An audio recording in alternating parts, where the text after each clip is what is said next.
Very good afternoon, dear students.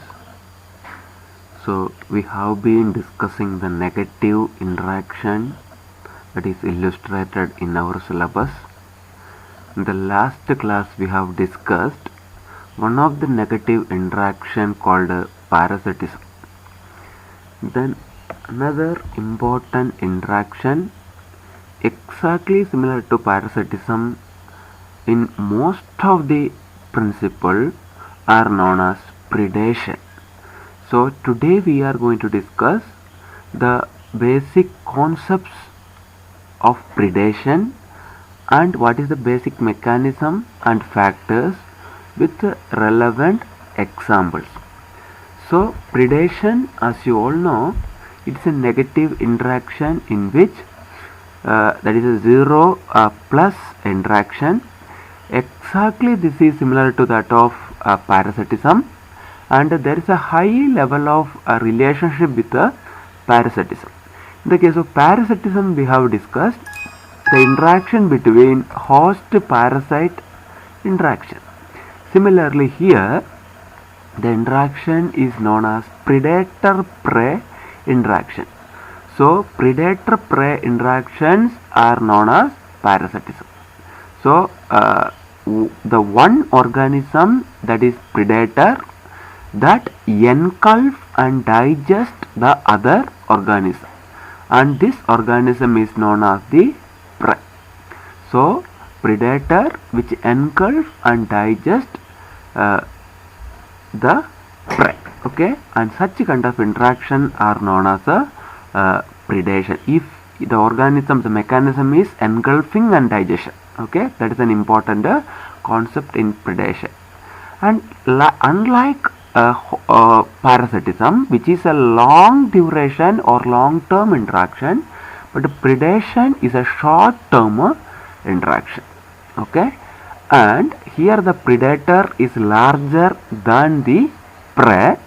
The earlier studies revealed that there is a high relationship in this particular interaction where the relationship has a regular cyclic fluctuation of both the organism. There is an increase and decrease during the point of time during the interaction of both prey and predator during the interaction. So when the predator prey population increases, predator also increases, and which overcome and producing a decline in the prey. Okay, when the prey population increases, the predator also follows or increases, and which overcome and producing a decrease after engulfing and digestion of the prey. Then later it just revert back. The prey population is rises and predator population also increases. So that is what I told. There is a regular cyclic fluctuation in this particular interaction, and there is a high size difference between predator and prey. I have already told you this prey is predator is very larger than the prey. Okay, that is size difference. There is a very highly greater than that of the prey, and most of the cases the predator will be a protozoa. Okay, so the populations of protozoa such as that can be ciliated protozoa or flagellated protozoa or amoeboid protozoa, and this act as the predator and bacteria act as the prey. Okay, there is a in most of predator prey interaction there is a non-discriminatory consumption of the bacterial population by these ciliates or flagellates or amoeboid protozoa. Okay, there is a non-discriminatory consumption of bacterial population by this protozoa, and this process is known as grazing. Okay, so grazing is a phenomenon exhibited by the prey predator relationship. There is a non-discriminatory consumption of bacterial population by the protozoa, that is known as grazing. And the protozoa, generally, what is the mechanism? The protozoa which engulf the bacteria by a process called phagocytosis and are digested inside the protozoal cell and degraded that bacterial cell or prey cell by the production of certain enzymes, and finally it will be ingested. Okay, so that is the mechanism of predation. Then here you can see the picture. This is the protozoa. Okay, protozoa which engulf the bacterial cell. Here you can see a specialized structure, that is a phagocytic structure that is engulfed, that is engulfing the bacteria. Here one of the very famous picture that is published in the Proceedings of National Academy of Sciences, United States of America, one of the very premier journal. Here you can see the protozoa. There are lot of bacteria surrounds, and you can see that is engulfing and digesting the protozoa. This type of interaction is known as a predator-prey interactions. And generally, there is one of the important model or statistical theory, a predator-prey equation that describe the nature of relationship during the interaction. So that is known as a Lotka-Volterra model. Okay, Lotka-Volterra model, it is a first order non-linear differential equation in which that used to discriminate the dynamics of biological system in which the interactions of predator and the prey, and the prey population add individuals as per its intrinsic rate of increase R1 times its density N1 and loses individuals at a rate which is proportional to encounters of predators and prey.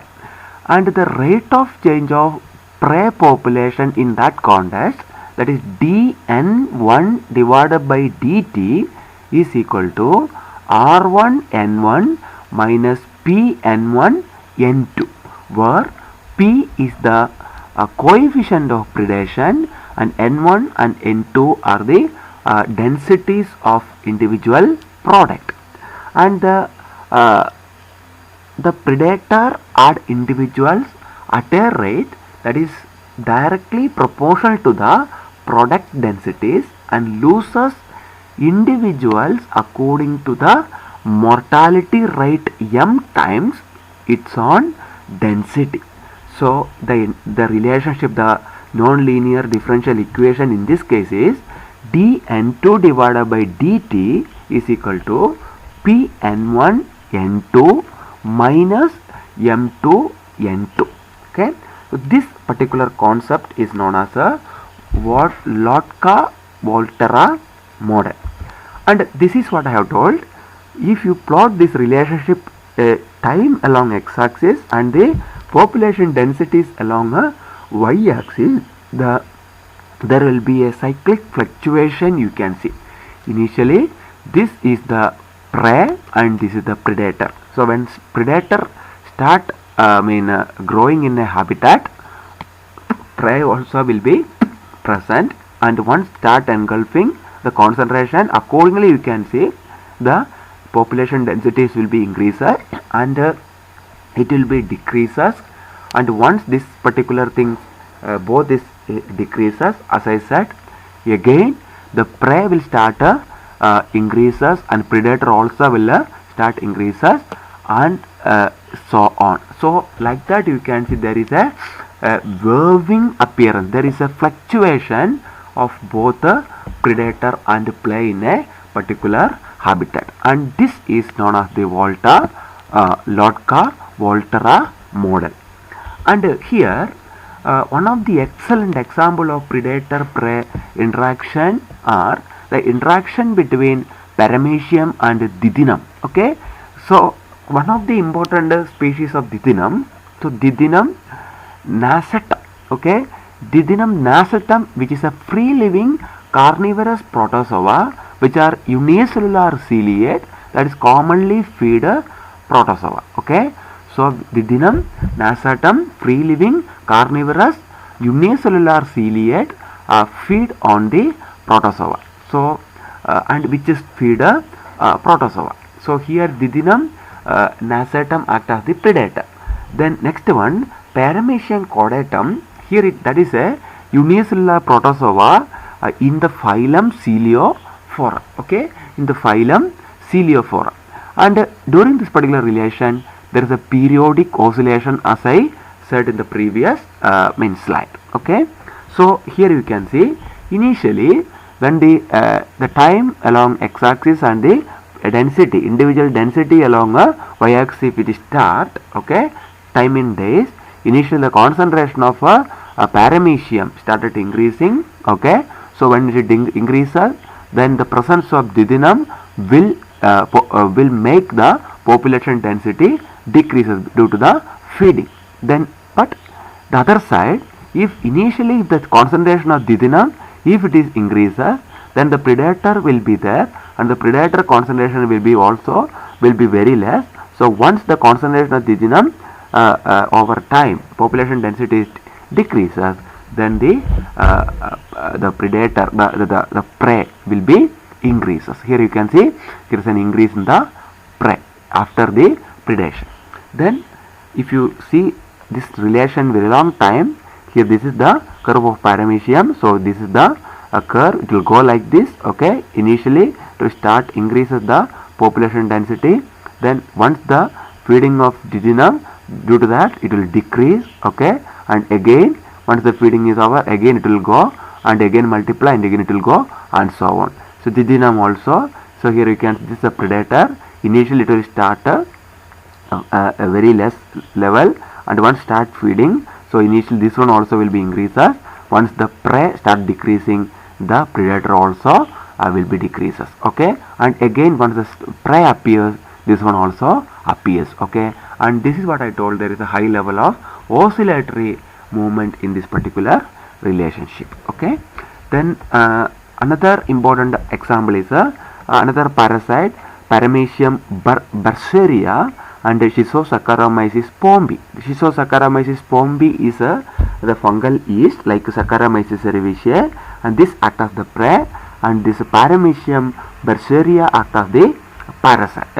This is the predator. Okay, so here that is called as a parasite also. Okay, so once this is started feeding Saccharomyces pombi, both the concentration of this one initially it will be increases. Once all prey got over, the parasite also, the concentration of the growth density of the parasite also will come down.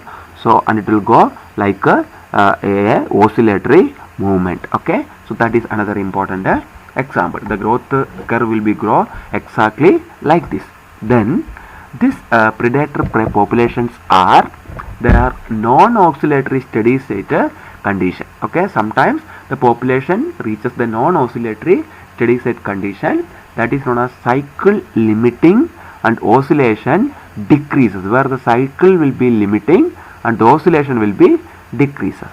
Then this predation, which it destroys the population, both the population it will destroy, and the prey benefit the nutrient cycling also. Okay, the prey which benefit due to this particular process, although it consumed by the predator, it benefit in the nutrient cycling.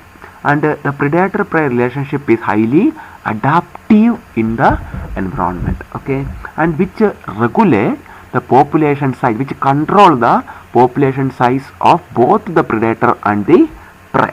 So predator and prey is eliminated, the population of either predator or prey is eliminated, the population of the second one would be also affected. If the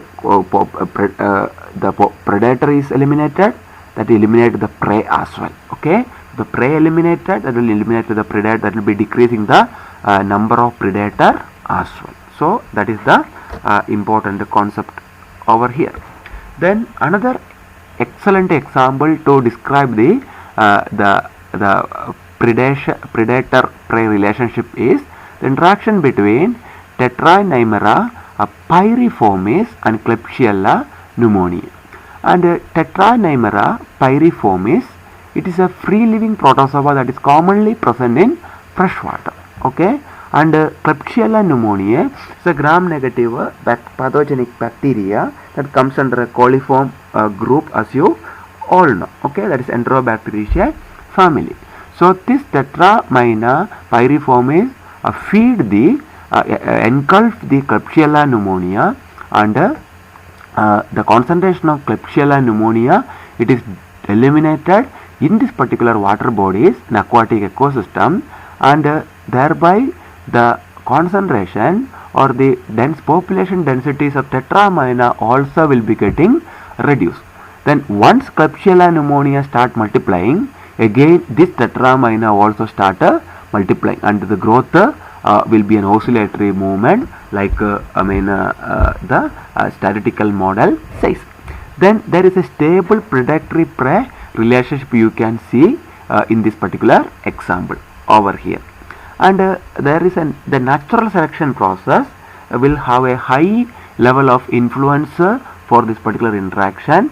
In the this natural selection, the predator prey system, that will be increases the efficiency of the predator in finding and engulfing its prey. Okay, so the natural selection will be influences the predator prey in relationship, which will be always increase the efficiency of the predator in finding and engulfing its prey. So that is another important parameter.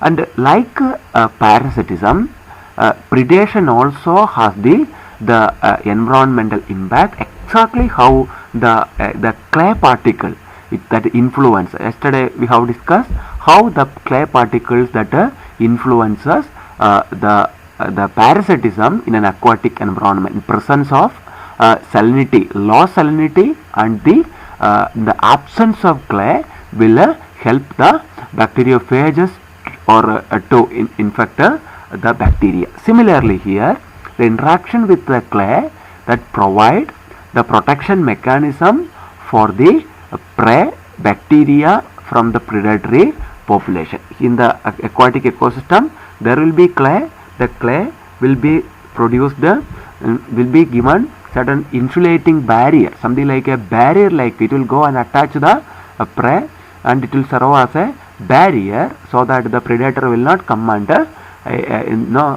engulf the prey. And generally montmorillonite clay provides a significant role, which provide the physical separation of the predator and the prey. So generally this clay will come and create a barrier over this prey where the predator cannot come and engulf. So once this clay will be detached, what will happen? The predator will come and engulf, and the interaction will happen. Okay, and so for example, in the this excellent example like bacteriophage and E. coli in the case of parasitism, like that. Exactly here, the engulfment of E. coli by Vexillifera. So Vexillifera is one of the important protozoa that is present in the aquatic ecosystem. So what will happen? So in the normal condition, in the presence of this clay, this particular clay will go and make a barrier over E. coli, so that the Vexillifera will not be able to come and engulf the bacteria. So once the clay is detached, dissolved, okay, then Vexillifera will come and engulf the bacteria, and predator prey relationship will happen. Okay, so the predation of the flagellated protozoan maintain stable population of bacteria in the ecosystem. By this engulfing, okay, this maintain a stable population in the ecosystem. Okay, the presence of the flagellated protozoa in the water bodies that maintain the stability, number of bacterial population in a uniform way. And I have told you there is a non-discriminatory power of protozoa to engulf the bacteria, that is grazing. Okay, and the grazing activity that retain the carbon sources within a particular food habitat, okay, that retain the carbon source always that within a particular habitat, okay, that is due to the grazing activity. Then sometimes there will be resistant mechanism of this particular prey towards the predation, okay. Sometimes the microbial populations are resistant to predation by protozoa. An excellent example is in the soil has lot of gram-positive bacteria called bacillus, and these bacillus are endospore producing organism. So under dominant resistant condition, what will happen? The bacillus will produce the endospore, okay, and this endospore cannot be engulfed by this this protozoa, okay. Generally soil amoeba can engulf and consume bacillus, but once the bacillus convert its dominant and resistant form, this bacillus this amoeba cannot engulf the endospore of bacillus, or that will be very less engulfment of a bacillus, okay, and these endospores are highly resistant to the predation mechanism. Similarly, another protozoa called Endodinium chordatum, okay, that is another group of Didinum protozoa. Endodidinum chordatum predate larger protozoa of protozoan such as Endodidinum aurochs, okay. So this Endodidinum chordatum that produces two different forms. One is the spineless form, another one is spined form, okay. The spineless form is that doesn't have the spine like shape, and the spined cell is that has a spine like a shape, okay. During this Endodidinum aurochs consume, okay, that consume this spineless population, and it will not consume the spiny population. Thus the spiny population will be extinct from this particular process, okay. Thus the spiny population of Endodidinum chordatum escape and reproduce, and that multiply in that particular habitat, okay. So the spiny form of this particular protozoa can resist the engulfment of this particular Endodidinum aurochs engulfment, okay. That is the way it resists in this particular environment. So this is all about the interaction between the predator and prey. We are concluding today's session. Today we have discussed another negative interaction in which one particular population somehow it will be getting benefited, okay, or may not benefit, and that is predator prey interactions, okay. And in order to explain the predator prey interaction, the major mechanism here is the engulfing of bacteria by phagocytosis process by the protozoa, okay. So the mechanism we can explain by a theoretical model called Lotka-Volterra model of predator prey equation that we have already discussed.